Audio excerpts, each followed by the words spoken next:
داره میگه زود باش که وقت بیرون بردنمه.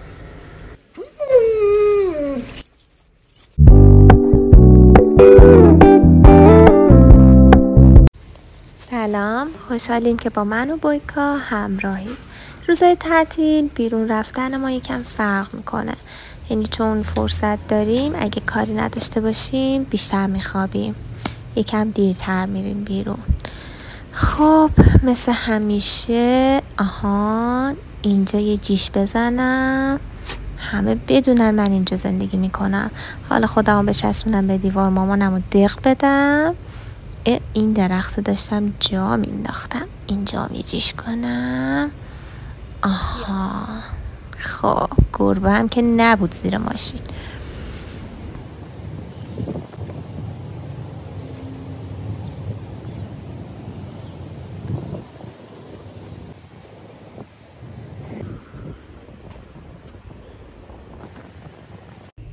بویکا به خاطر آموزشایی که دیده خیلی حرف گوش کنه. تو خیابونم همیشه کنار پای من راه میاد، ولی اولش وقتی میارمش بیرون چون خیلی هیجان داره و دوست داره همه جا رو بو بکشه، من قلادش رو سعی میکنم شل بگیرم و بهش اجازه بدم که این کار رو بکنه تا یه نیم ساعت اول یه کمی اینجوری تخلیه انرژی بشه، بعد دیگه راحت به حرفم گوش میکنه. رسیدیم به سطل آشغال خیلی کثیف. یه انتقادم به شهرداری بکنیم به خاطر این سطل زباله های خیلی کثیف و اینکه زباله خشک‌وتر رو هنوز از همدیگه جدا نکرده.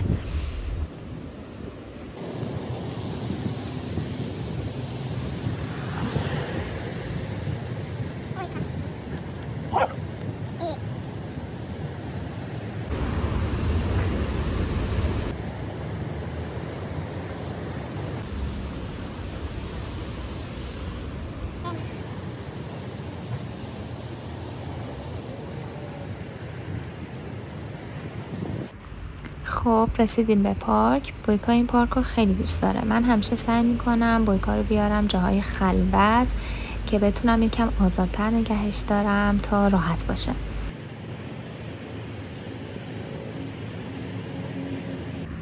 پیشنهاد میکنم مثل من همیشه یه کیسه و دستکش داشته باشید یا حالا هر وسیله‌ای که باهاش بتونید مدفوع سگتون رو جمع بکنید. اصلا چهره قشنگی نداره اگر که همینجوری حالا تو خیابون یا تو پارک یا هر جا بخواین ولش کنین.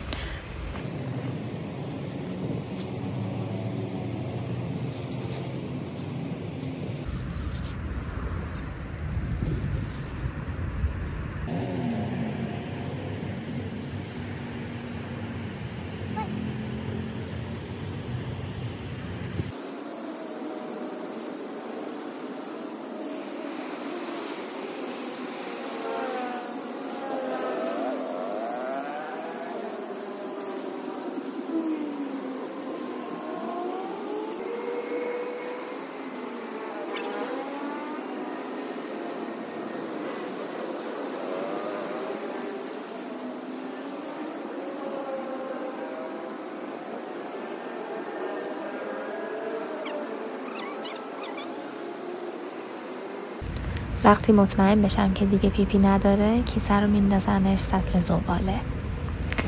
وقت برگشتنه.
خب ما برگشتیم خونه.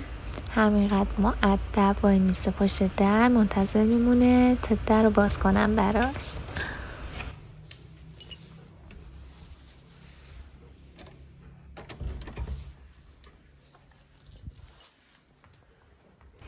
خودش میره سمت دستشویی برای اینکه دست و پاشو بشورم.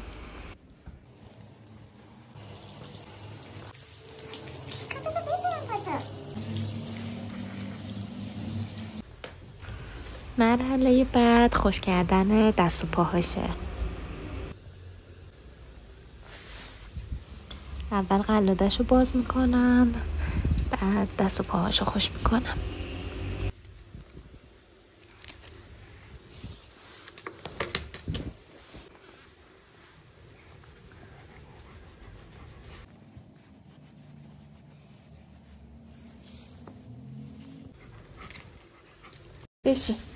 بشینه. آفرین، بمونه. بخور.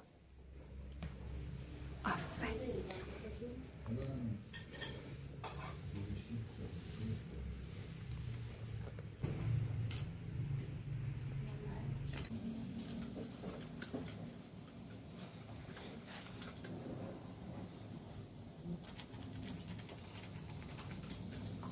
من آماده شدم که برم بیرون ولی هنوز نرفته. آقا بویکا نشسته پشت پنجره که بتونه منو ببینه.